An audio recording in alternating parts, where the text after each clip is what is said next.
Welcome to your color series where you choose the colors for my canvas. These are the 4 colors chosen for this month: olive green, black, pink and purple. If you're wondering what this series means, this is where I ask my Instagram family to suggest colors for my upcoming painting, and when they give me plenty of suggestions, I write down all of them in separate sheets and I will randomly pick 4 of them. And I will use only those 4 colors in my painting.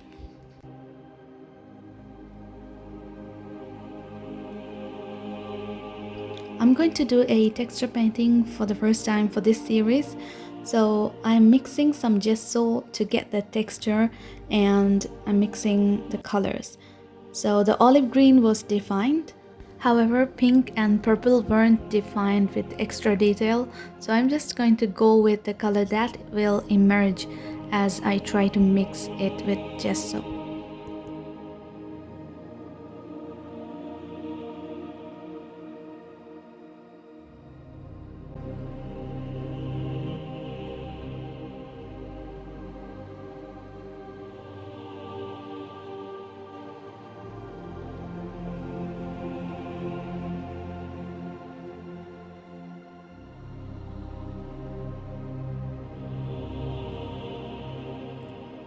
My masking tape is over, so I'm using a normal cello tape. This works fine for texture painting and when it is done on canvas.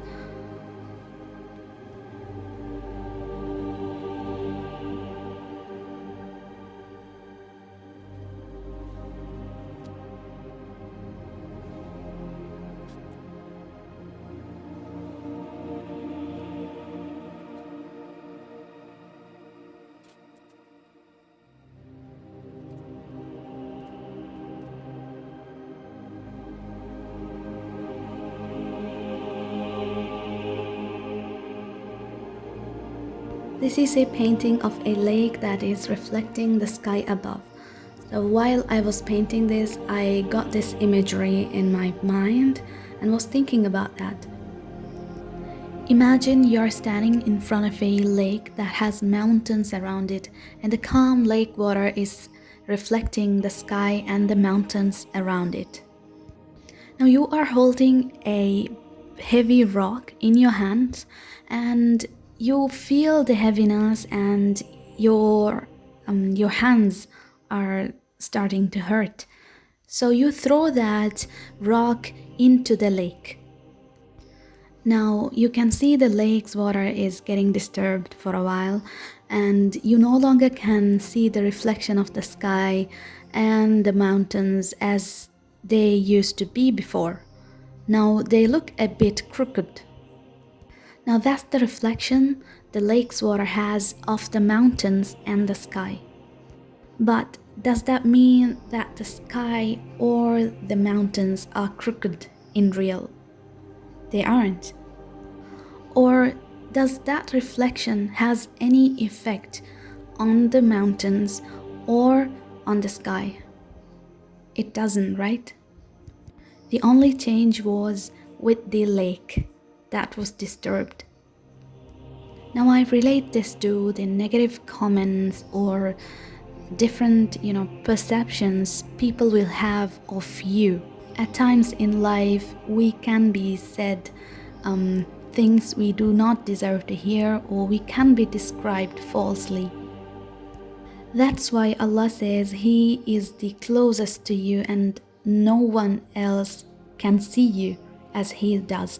He sees you just like that calm lake water, and He sees you exactly how you are.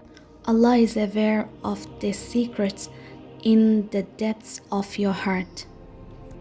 But it is human nature to feel upset when people talk to us hurtfully or judge us in a false way or say negative things to us. Unless we train ourselves really well, we will feel upset, and that's normal. But there is a truth we often forget. That is, these words coming from others are not so powerful as we might assume they are. Imagine the distance between the lake's water and the sky. That's the distance we have between us and those words coming from others. Getting a bit upset when you hear certain things is okay, I guess. But if there is a distance between those words and us, why do we feel low when we hear those things? It's because we sometimes let those words echo in our own mind voice. Negative self-talk is really powerful. Allah has made a balance in everything. We have control over our words and ourselves, but we do not have the control over others. So does the words of others do not have the control over us. They can't affect us unless we give them permission to do so. Our loved ones are one of the greatest gifts Allah has given us. But we tend to forget the greatest gift is our own selves to us, because we have control over this being. We can work on ourselves until we make a masterpiece out of ourselves. We can either choose to be kind to ourselves, or to be rude, or to be motivating ourselves or discouraging ourselves. We can choose that. When we start being mindful of what we say to ourselves and say only the nice things, we will see a massive change in our lives. We all get negative thoughts, and some of us have negative self-talk. So there are many ways to silence those thoughts and to replace them with good ones. One of them is to talk to yourself out loud the nice words.